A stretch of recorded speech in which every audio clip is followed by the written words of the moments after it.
with Islam Makhachev subbing Dustin Poirier at UFC 302. He has undeniably become the lightweight GOAT. With this win, Islam has surpassed Khabib for the longest win streak at lightweight with a 14-fight win streak, and is now tied for the most title fight wins with BJ Penn, Benson Henderson, and obviously Khabib at 4. But I'm going to compare him to the previous lightweight GOAT, which is Khabib, and prove that Islam has surpassed him.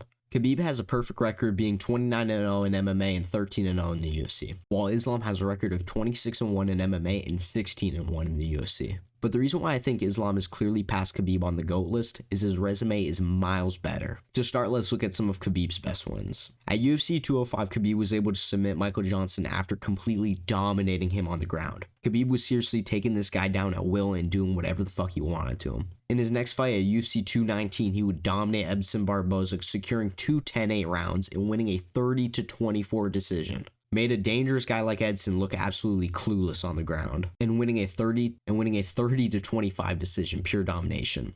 And you'd follow this with an even more dominating fight and one of the most brutal beatdowns I've ever seen over Al Iaquinta, winning a 50-43 decision, meaning that 3 out of the 5 rounds were 10-8 rounds. And while that might be one of the greatest one-sided fights ever, it's important to note that Al Iaquinta wasn't even ranked in the top 10 and literally took the fight on a singular day's notice. I'm not even exaggerating. As you probably know, Tony Ferguson tripped over a cable a week out, and Max Holloway, who was the replacement a day before the fight, couldn't get medically cleared because he had a brutal weight cut. And so obviously given this was a fucking one-sided, and obviously given that he had a singular day to prepare, bro. So while it was one of the most one-sided fights I've ever seen, it was against the number 11th ranked guy in the division, and he literally had he actually only had a day to prepare. But still, so big respect to the Brooklyn gangster Al Iaquinta for not getting finished. Only got to go 5 rounds with Khabib and not get finished. You know, after this, Khabib submitted McGregor in the 4th round. But Conor hadn't fought in over 2 years, and while it's, it's still a good win, Conor wasn't the same that fight. This wasn't the double champ Conor, the guy who knocked out Jose Aldo and dominated Eddie Alvarez. It was clear that, his skills diminished a little bit. And after this, in my opinion, this was Khabib's best win. It was when he submitted Dustin Poirier in the 3rd round. He looked dominant the whole fight, despite, sometimes being shaky on the stand-up. He dominated the whole fight and made Dustin look like an absolute fucking fool on the ground. And this is coming against a guy in Dustin Poirier who's pretty well-rounded. He has that fake black belt in jiu-jitsu. And so after this, he fought Justin Gaethje, where despite losing the 1st round, because he was getting outstruck, he was getting pieced up on the feet a little bit. When he was able to get Justin Gaethje down, he easily submitted him with his fucking shitty white belt jiu-jitsu. Literally made Gaethje look clueless out there. And so while Khabib was really dominant in all these fights, cleaned basically everyone up, either dominating them in a decision or straight up just submitting them.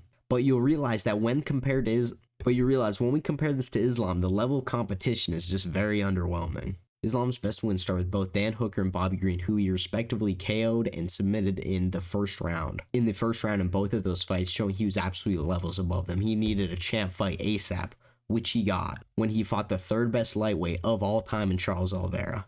At the time, Charles Oliveira was coming off an 11-fight win streak and won 3 consecutive title fights, all by finish over guys like Michael Chandler, Dustin Poirier, and Justin Gaethje. And obviously, if you heard those names, you'll notice that Charles was cleaning up guys that Khabib fought. But when Islam fought him, he went out there and completely outclassed Charles, who was looking unstoppable at the time. He easily won the 1st round, and in the 2nd round, he dropped Charles and went on to submit the man with the most finishes and most submissions in UFC history. Already, if you're not completely biased, it's pretty obvious that this win alone is better than any of Khabib's wins.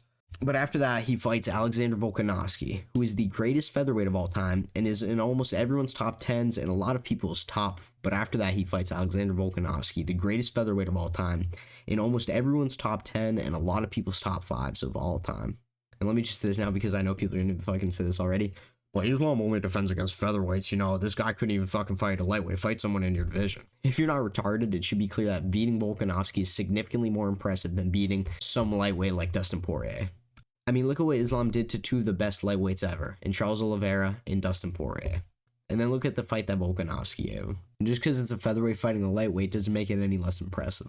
Featherweights can be just as good, if not better. You saw this when Max went up and absolutely starched the number 1 lightweight contender in Justin Gaethje. And, a guy like Volkanovski was able to beat that same guy Max 3 times. So all that's to say, please for a second don't say that Volkanovski isn't an amazing win to have, because Volk without a doubt is a better win than all of Khabib's. In that first Islam versus Volk fight, it was an absolute back and forth war. You know, there's a case to make that Volkanovski won, but also a really good argument for Islam to win that fight. So yes, tying with Volk or barely beating him is a much better win than, you know, beating an 11th ranked ally Quinta on a single day's notice. As for the rematch with Volk, even though it was on a 2 weeks notice, Volk looked, you know, good in the first round. He didn't look fat or slow. He didn't look out of shape. And Islam was able to head kick KO him in the very first round. He got him out of there quick. So it being short notice doesn't really take much away. It's not like Islam grinded him out for 5 rounds and he gassed out because he didn't have a full camp. You know, he was able to smudge him out in the end.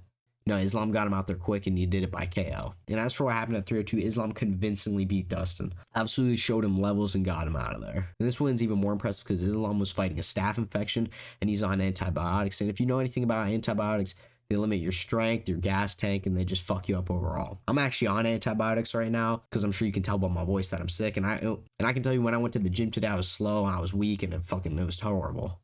And so when you look at Islam's resume, he's literally gone against the best opponents he could have gone against. You know, one of them being Charles Oliveira, who's the best fucking lightweight outside of Khabib. Khabib retired, obviously, they weren't going to fight. So that's the best fight he could have gone at lightweight. And his other fight with Volk, that's the best win you can get. You know, 2 wins over the featherweight GOAT and one of the best fighters of all time.